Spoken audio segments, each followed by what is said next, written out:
आऊज़ुबिल्लाहिस्समीउल-अलीम बिस्मिल्लाहिर्रहमानिर्रहीम अल्हम्दुलिल्लाहि वस्सलातु वस्सलामु अला अहलिहा अम्मा बअदु फ़क़द क़ालल्लाहु तबारक व तआला फ़िल क़ुरआनिल मजीद वल फ़ुरक़ानिल हमीद व क़ौलुल हक़ बिस्मिल्लाहिर्रहमानिर्रहीम व अक़ीमुस्सलाता व आतुज़ ज़काता वरकऊ मअर राकिईन सदक़ल्लाहुल अलीयुल अज़ीम। अज़ीज़ान मोहतरम, बिरादरान ईमानी, बिरादरान इस्लाम, जियो से चैनल से आपसे मुझे गुफ्तगू करने का शर्फ हासिल हो रहा है।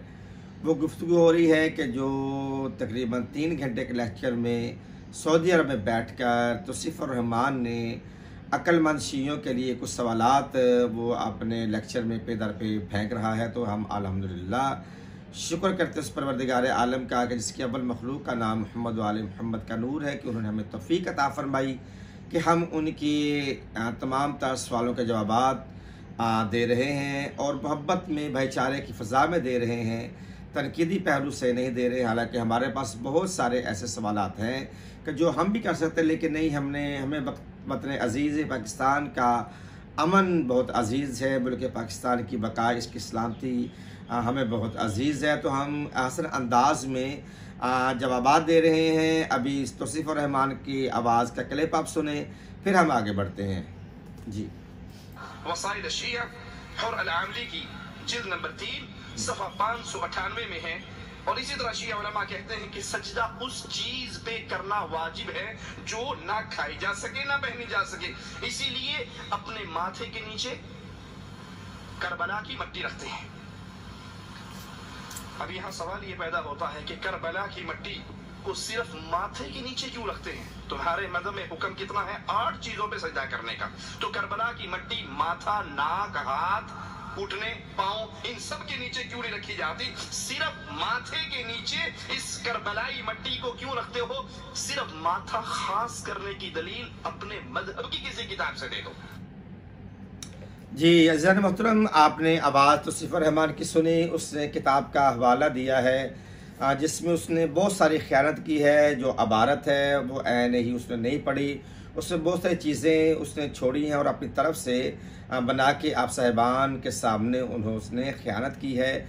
हम यहाँ पे आपको रवायात दिखाएंगे। किताब का नाम तो उन्होंने सही लिया है, वसाइल शिया हुर आमली रहमतुल्लाह अलैह की ये किताब लिखी हुई है, वसाइल शिया है। जो उसने सफ़ा नंबर बताया वो सफ़ा नंबर भी दुरुस्त मेरे पास है। इसका सफ़ा नंबर है 299 और ये किताब सलात है। इसका जो सफ़े का पासा है वो है बाएं तरफ, ये दाएं है और ये बाएं तरफ बाब नंबर 4 है। इसमें उसने कहा कि शियों के नज़दीक 8 चीज़ों का सजदे में जाना ज़रूरी, 8 चीज़ों का नहीं, 7 चीज़ों के लिए सजदे में ज़मीन से मस करना, टच करना ये ज़रूरी है। यानी कि पेशानी, दोनों हाथ, दोनों घुटने और पाँव के दोनों अंगूठे।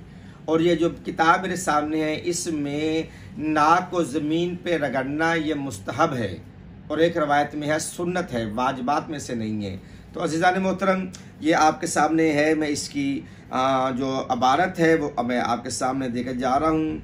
इमाम मोहम्मद बाकर अलैहिस्सलाम रवायत फरमाते हैं कि हज़रत रसूल खुदा सल्लल्लाहु अलैहि वसल्लम ने फरमाया कि सजदा में 7 हड्डियों इसने क्या किया, गलत बयानी से क्या काम लिया कि कहते हैं 8 चीज़ों का ज़मीन पर टच करना, सजदे में जाना ज़रूरी। यहाँ पे इमाम बाकर का फरमान है, रवायत है इमाम बाकर से, फरमान है रसूल खुदा सल्लल्लाहु अलैहि वसल्लम का। फरमाते हैं कि 7 चीज़ों का, हड्डियों का ज़मीन पे लगना वाजिब है। कौन सा? पेशानी पर, दोनों हथेलियों, दोनों घुटनों पर और पाँव के 2 अंगूठों पर, और नाक को खाक पर रगड़ना ये मुस्तहब लिखा हुआ है। और ये लिखा है कि लेकिन नाक को खाक पर रगड़ना सुन्नत है, ये मुस्तहब है। तो इसने सबसे पहले किसी बयानी का ये काम लिया कि इसने 8 का, और उसमें 8 नहीं है, 7 चीज़ें हैं। नाक को ज़मीन पर रगड़ना सुन्नत है, मुबाह है। इससे परवरदिगार आलम के सामने अपने आजिज़ व इनकिसारी का इजहार होता है। और जो खाक पर सजदा है, इसने कहा कि करबला की मट्टी का रखा जाना ये भी मुस्तहबात में से है, वाजिबात में से, फ़राइज़ में से नहीं है। ज़रूरी नहीं कि करबला की मट्टी हो। हमारे नज़दीक जो सबसे अफसल मट्टी है वो बैतुल्लाह की है, फिर उसके बाद मदीनतुर रसूल की है, फिर उसके बाद मट्टी का जो फजीलत का मेयार है वो है करबला नजफ़। मुकामात मुक़द्दसात, अगर ये यहाँ से कोई भी मिट्टी ना हो तो आम मिट्टी पर सजदा करना मुबाह है, मुस्तहब है, सुन्नत है, क्योंकि खाक पर सजदा करने से इंसान की आजिज़ी और इनकिसारी का इजहार होता है। और अपनी पेशानी को आदमी खाक में रगड़े तो अल्लाह को बहुत पसंद है। ये आपकी किताबों में भी है, हमारी किताबों में भी है, लेकिन आपने ख़यानत ये की है कि आपकी बुखारी में ये रवायात मौजूद हैं। इंशाअल्लाह स्क्रीन पे वो तमाम तरह हवाला जात हम आपके ज़रूर पेश करेंगे। वक़्त की किल्लत के तहत हम कहते हैं बुखारी में रवायत है कि आप सल्लल्लाहु अलैहि वसल्लम के जब नमाज़ पढ़ते थे तो आप सल्लल्लाहु अलैहि वसल्लम के पास एक थैली हुआ करती थी, गुठली हुआ करती थी, उसमें खाक होती थी, मट्टी होती थी। तो आप जब नमाज़ पढ़ते थे तो उसको खोल के उस पर आप सजदा करते थे। तो बजाय इसके कि कलीन पे सजदा किया जाए तो तकब्बर आ जाएगा, बड़े बड़े अच्छे कारपेटर में किया जाए तो तकब्बराना आ जाएगा, लेकिन अल्लाह ताला को खाक आलूद पेशानी, ये तो अक्ल भी चाहती है कि खाक आलूद पेशानी अल्लाह ताला को सबसे ज़्यादा अजीज़ है। तो ये हमारे यहाँ भी हैं, आपके यहाँ भी हैं। आपने हमारी किताबों का तो हवाला एक मसला शिया का दिया है, लेकिन अपनी एक भी किताब का जिक्र नहीं किया। सियासत में तमाम तर वो आपके हवाला जात जो आपकी कुतुब में है कि खाक में सजदा किया जा सकता है, ये सजदा करना सुन्नत रसूल है, रसूलुल्लाह को बड़ा अजीज़ है। तो अज़ीज़ान मोहतरम, ये आपकी किताबों में हवाले जात आपके सामने आ रहे हैं। तो अल्हम्दुलिल्लाह हमारी किताब वसाइल शिया में 7 चीज़ों का लिखा है, इसने 8 का किया है। यहाँ भी किस्सा बयानी का नाम है, क्योंकि इसका काम ही किस्सा बयानी करना है, झूठ बोलना है। और जो नाक है, नाक रगड़ने की रवायत मिलती है, नाक को सजदे में रगड़ने की रवायत मिली, नाक के सजदे में वाजिबात में ये शामिल है। वमा अलैया इल्लल बलागुल मुबीन। वस्सलामु अलैकुम वरहमतुल्लाहि वबरकातुहू।